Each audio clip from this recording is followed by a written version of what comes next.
In November 2004, the United States Navy deployed Carrier Strike Group 11 to the training ranges off the coast of Southern California. This exercise marked the first operational use of the cooperative engagement capability.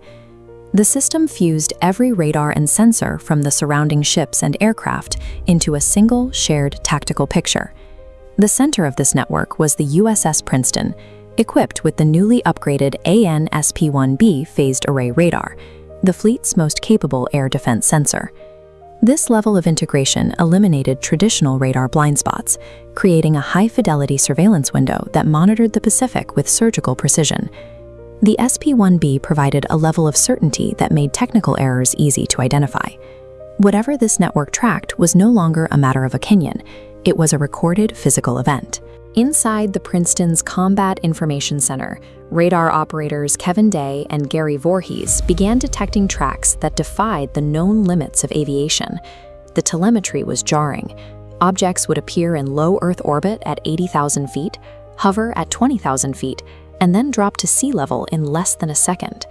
The crew initially assumed the new system was producing ghost tracks, leading them to shut down and reboot the radar computers for a full diagnostic.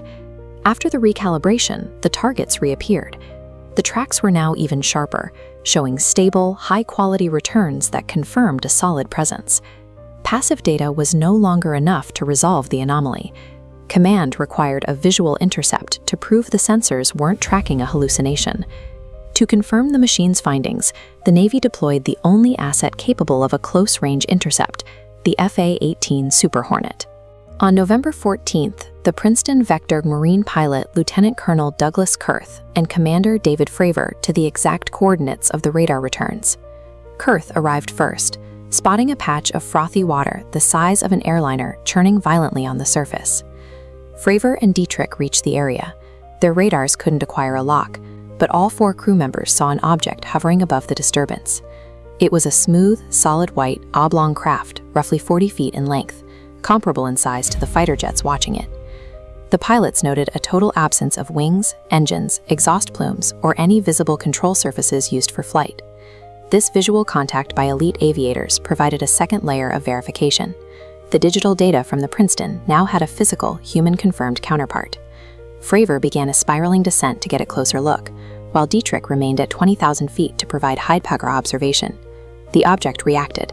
It abandoned its erratic hovering and began an ascending, mirroring trajectory, pointing its nose toward Fravor's jet as it climbed.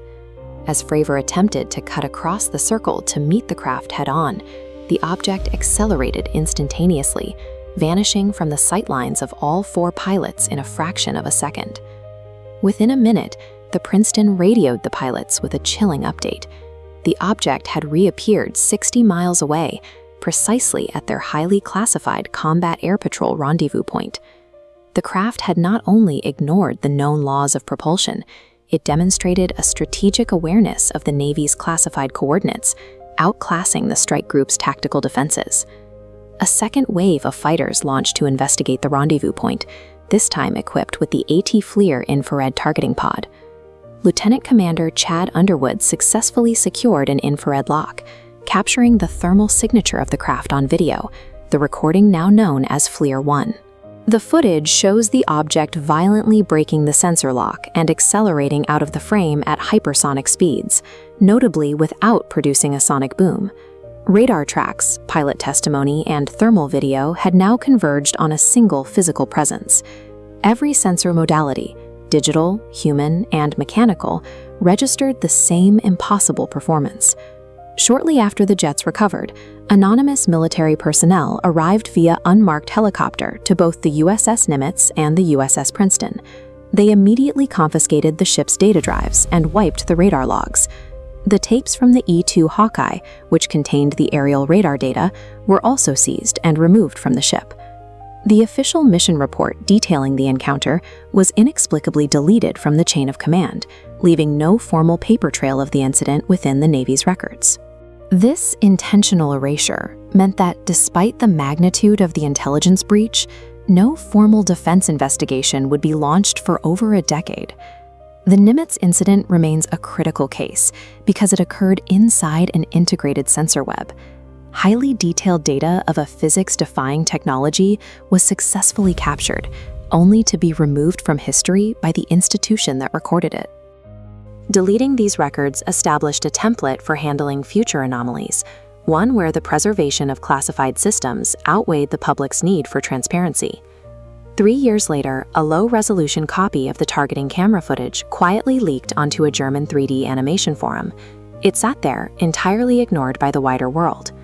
That changed in December 2017. The New York Times published a front-page report exposing the Advanced Aerospace Threat Identification Program, a secretive $22 million Department of Defense initiative that had been investigating these exact types of aerial anomalies. The source for much of this information was Luis Elizondo, a former intelligence officer who ran the program. He had recently resigned in protest, stating that senior leadership was refusing to take the risks associated with these craft seriously. Elizondo's public departure forced the government's hand.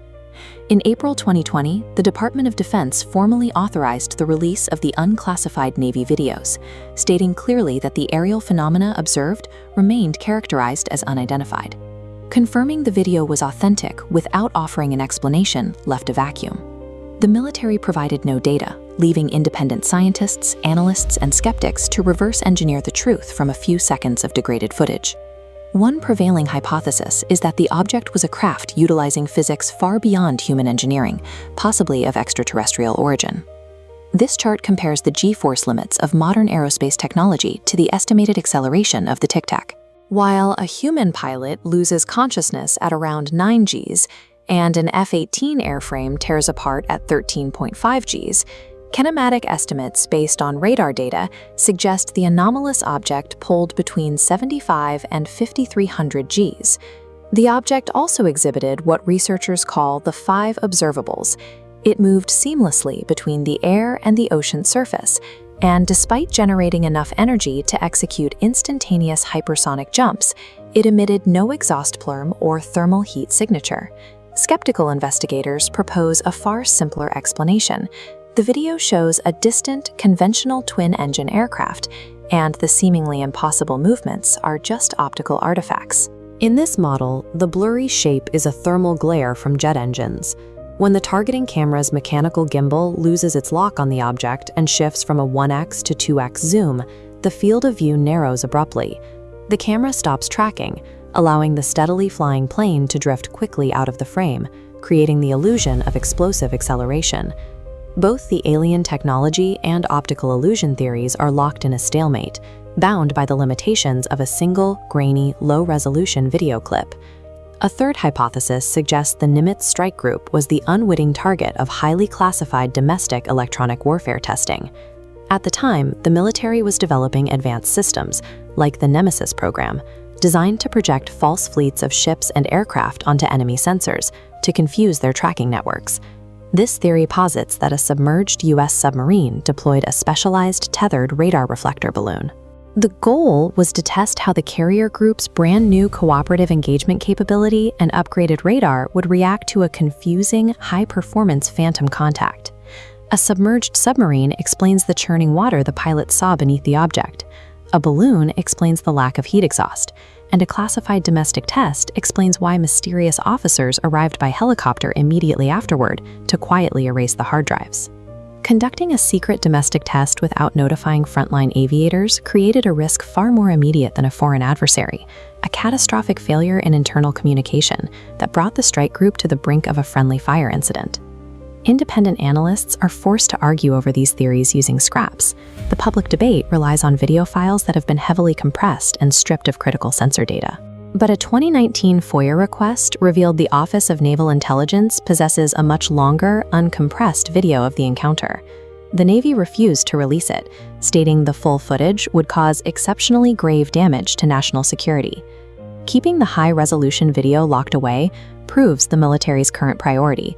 They are protecting the classified capabilities of their imaging systems, even if it stifles civilian scientific research. Decades of bureaucratic stonewalling around the Nimitz incident eventually triggered a backlash, fueling an organized whistleblower movement within the intelligence and military communities. This culminated in the summer of 2023, when the original Nimitz pilots provided sworn testimony to Congress, detailing the capabilities of the objects they intercepted and the professional retaliation faced by those who reported them. Sitting beside them was former intelligence official David Grush, who testified under oath that the government has operated highly classified crash retrieval and reverse engineering programs for decades, entirely shielded from congressional oversight.